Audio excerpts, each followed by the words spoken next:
네, 안녕하세요. 6월 17일 월요일 새벽 기도회 시작하겠습니다. 기도드리겠습니다.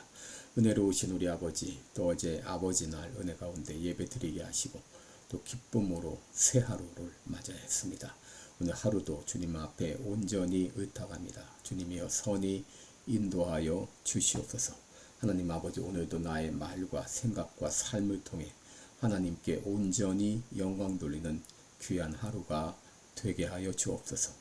우리 교회를 특별히 붙잡아 주시며 이 교회를 통하여서 수많은 심령들을 주님 앞으로 인도하는 이 귀한 사명을 잘 감당할 수 있도록 은혜 베풀어 주시옵소서. 오늘 한날도 주님 앞에 의탁합니다. 여러 가지 또 연약한 가운데 있는 성도들 긍휼을 베풀어 주시사 주의 능력의 손으로 어루만져 주시사 깨끗이 나음을 얻게 하여 주옵소서. 감사드리며 예수님의 이름으로 기도드리옵나이다. 아멘.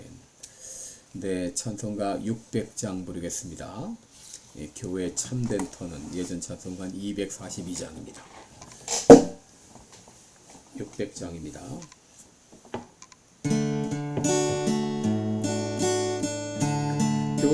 교회의 참된 터는 우리 주 예수라. 그 귀한 말씀 위에 이 교회 세웠네. 주 예수 강림하사 피 흘려 샀으니 땅 위에 모든 교회 주님의 신부라. 온 세계 모든 교회 한 몸을 이루어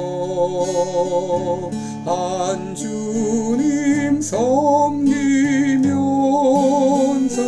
한 믿음 가지네.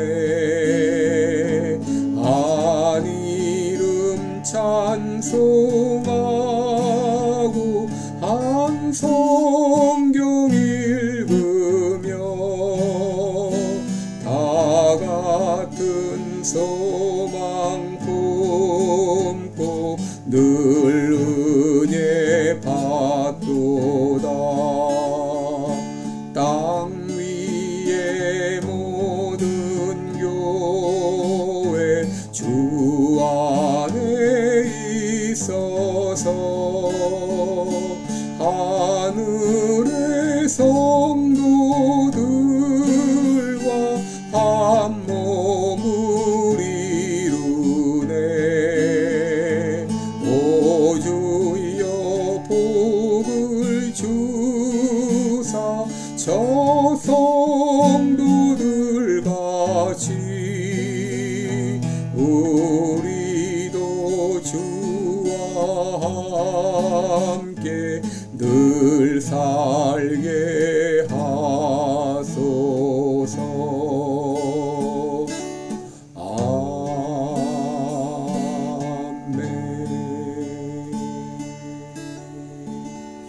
아멘. 네, 우리 오늘은 고린도전서 12장 25절로 27절까지 보겠습니다. 고린도전서 12장 25절로 27절 제가 봉독해 드립니다. 몸 가운데서 분쟁이 없고 오직 여러 지체가 서로 같이하여 돌아보게 하셨으니 만일 한 지체가 고통을 받으면 모든 지체도 함께 고통을 받고 한 지체가 영광을 얻으면 모든 지체도 함께 즐거워하나니 너희는 그리스도의 몸이요 지체의 각 부분이라. 아멘. 네, 우리 오늘은 슬기로운 교회 생활 이런 제목으로 함께 말씀을 나누겠습니다. 여러분, 교회란 무엇일까요? 이 교회를 오래 다닌 사람들 중에서도 막상 이 교회가 무엇인가 물으면 대답하지 못하는 경우가 있습니다. 여러분, 교회는 이 건물이 아니라고 하는 거 우리가 알고 있습니다. 이 교회는 성도들의 모임이요 또 그리스도의 몸이다 라고 말할 수 있습니다. 바로 성도 한 사람 한 사람이 모여서 그리스도의 몸을 이룹니다. 고린도전서 12장 27절에 너희는 그리스도의 몸이요 지체의 각 부분이라 라고 말했습니다. 에베소 1장 23절에 교회는 그의 몸이니 만물 안에서 만물을 충만케 하시는 자의 충만이니라 라고 말했습니다. 여러분, 교회를 이 하나의 몸으로 비유할 때 우리는 이 지체, 그 몸에 있는 여러 지체의 각 부분입니다.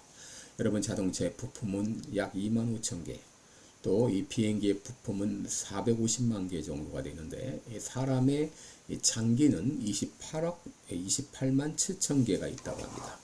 그런데 여러분, 사람의 이 장기는 30조 개의 세포로 이루어져서 매일매일 3,300억 개가 교체가 된다고 합니다. 여러분, 그런데 여러분 몸의 지체 중에 하나가 사라지든지 고장이 나면 어떻게 될까요? 여러분, 어떤 분은 뇌졸중으로 이제 병원에 입원을 했는데, 여러분, 이 참 뇌졸중이라고 하는 것은 뇌경색 혹은 뇌출혈 이런 것들로 인해서 뇌가 제대로 작동을 하지 못하는 경우를 말하는데, 뼈도 마찬가지죠. 우리 몸에 뼈가 277개가 있는데 이 뼈들이 유기적으로 연결되어서 어느 한 곳이 고장이 나면 온몸 전체가 아프게 되어 있습니다. 여러분, 우리 몸이 이렇게 모든 지체가 유기적으로 연결되어 있듯이 교회 역시 유기적으로 연결되어 있습니다. 다시 말해서 이 교회는 서로 뗄래야 뗄 수 없는 이런 유기적인 관계가 되었다고 하는 것이죠. 여러분, 이것을 잘 알아야 됩니다. 이것을 잘 알 때 우리들은 슬기로운 교회 생활을 할 수 있지만, 이것을 잘 모를 때 우리 교회 생활은 힘들어지게 되는 것이죠. 여러분, 그래서 우리가 서로 이 유기적으로 연결돼 있다는 것을 잘 알고 살아야 되는데, 그것을 알지 못하고 교회 생활을 할 때 보이는 두 가지 현상이 있습니다. 첫째는 소속감의 상실입니다. 나는 몸에 붙지 않았다 하는 태도입니다. 여러분, 고린도전서 12장 15절에 보면 나는 만일 발이 이르되 나는 손이 아니니 몸에 붙지 아니하였다 할지라도, 귀가 이르되 라고 말했고, 또 귀가 이르되 나는 눈이 아니니 몸에 붙지 아니하였다. 여러분, 많은 이 교인들이 때때로 이런 생각을 합니다. 나 같은 것은 필요 없어. 내가 교회에 안 나간다고 해서 누가 관심이나 가져? 나는 혼자 있을 거야. 여러분, 오늘날 이래서 교회에 참석하지 않는, 예배에 참석하지 않는 이 가난한 성도, 흔히 안 나가 성도죠. 가난한 성도가 얼마나 많은가요? 여러분, 자신이 얼마나 소중한 존재인지 깨닫지 못하고 있습니다. 여러분, 몸에서 만약에 발가락이나 손가락이나 여기가 잘려 나갔다고 생각하면 어떻게 될까요? 뭐 생명은 부재하겠지만 얼마나 불편할까요? 여러분, 몸에서 귀가 떨어져 나갔다고 생각하면 얼마나 불편할까요?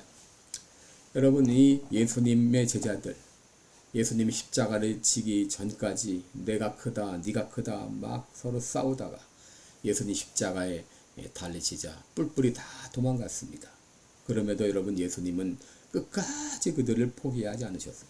왜 그렇습니까? 교회는 예수님의 피로 값지고 사신 교회이기 때문이죠. 그렇기 때문에 나를 누가 알아주지 않는다 그래서 나 같은 건 필요 없어, 이렇게 열등감에 빠지거나 소속감을 상실하는 것은, 이것은 결코 슬기로운 교회 생활이 아닌 것이죠. 여러분, 또 이 교회가 유기체적으로 연결되어 있다는 것을 모를 때 갖는 태도가 바로 남을 무시하는 이런 교만한 태도입니다. 여러분, 고린도전서 12장 21절에 눈이 손도로 내가 너를 쓸데없다 하거나, 또한 머리가 발도로 내가 너를 쓸데없다 하지 못하리라 그랬습니다. 여러분, 종종 이 교회에서 중추적인 그런 역할을 하는 사람이 그렇지 못한 사람들을 때때로 무시할 때가 있는 것이죠. 여러분, 우리 몸의 장기에서 가장 중요한 것이 바로 뇌와 척수입니다. 그래서 이 뇌나 이 척수는 아주 이 몸에서 가장 단단한 두개골로 그리고 등뼈 속에 들어있습니다. 그렇게 보호를 하고 있는 것이죠. 그 다음에 또 중요한 것이 바로 심장과 허파인데, 그래서 이 심장을 딱딱한 가슴뼈 뒤에 두고 또 공기 가든 비닐봉지 같은 호파가 심장을 감싸게 하고 있죠. 여러분 이렇게 중요한 그런 장기가 있는가 하게 되면 그렇지 못한 장기들도 있죠. 여러분 만약에 여러분 손톱이나 발톱 같은 거 별로 중요한 장기 아니고 생명에 그게 지장 없죠. 그러나 여러분 손톱이 빠지거나 다치게 되면 어떻게 됩니까? 온몸이 아프게 됩니다. 여러분 중요한 지체나 중요하지 않은 지체나 유기적으로 연결되어 있어요. 그렇기 때문에 교회 안에서 내가 높다 또 네가 높다 내가 귀하다 네가 귀하다는 이 논쟁이 얼마나 쓸모없는 그런 일일까요? 여러분 이 수많은 장기 중에 하나만 아파도 환자가 되듯이 여러분 교회는 유기체적으로 연결되어 있어서 한 지체가 고통을 받으면 모두가 함께 고통을 받고 한 지체가 영광을 얻으면 모든 지체가 함께 영광을 얻게 되는 것이죠. 그러므로 슬기로운 교회 생활은 나는 필요 없어 하는 열등감도 아니에요. 나 아니면 안 돼 하는 교만도 아닌 서로가 서로에게 필요한 존재인 줄 알고 서로 같이 하여 돌아보는 이런 태도인 것이죠. 여러분 그러면 우리가 어떻게 서로 같이 하여 돌아보는 관계가 될까요? 어떻게 우리가 슬기로운 교회 생활을 할까요? 여러분 이 같이 한다고 하는 것은 마음을 같이 하는 것을 말하죠. 같은 마음이 되어지고 같은 입장이 되어주는 것입니다. 여러분 우리가 함께 교제하는 이유는 서로를 잘 알기 위한 것이죠. 같이 하는 가운데서 서로를 잘 알게 되고 그 사람을 판단하기 위한 것이 아니라 서로를 더 잘 이해하기 위한 것이죠. 여러분 사랑을 이제 받는 사람, 어떤 사람이 나에게 어떤 사랑을 줄 때 이 사랑을 받는 태도도 중요합니다. 사랑을 받을 때 잘 받을 수 있어야 됩니다. 여러분 사랑을 받을 때 상대가 우리가 사랑을 줄 때 내가 원하는 방식으로 사랑을 주면 얼마나 좋을까요? 그런데 종종 어떤 분은 나를 사랑한다고 하면서 내가 원치 않는 그런 방법으로 사랑을 줄 때가 있어요.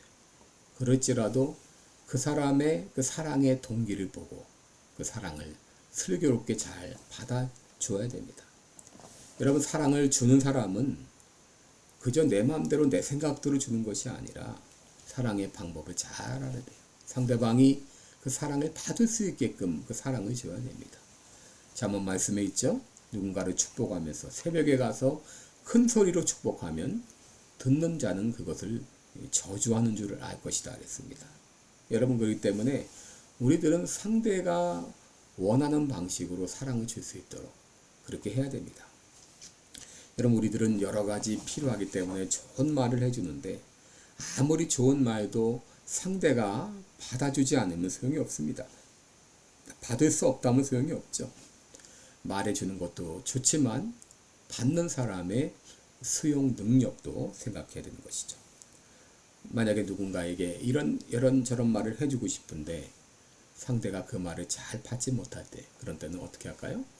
이런 말들을 해주고 싶은 말들을 직접 하지 말고 여러분의 목사님께 부탁을 하는 거예요. 참 그 사람이 그런데 이런 말을 해주고 싶은데 그 사람이 이것을 잘 받지 못할 것 같습니다. 어떻게 하면 좋을까요? 목사님을 통해서 간접적으로 얘기하게 되면 훨씬 더 이렇게 효과적으로 전달이 될 수 있겠죠.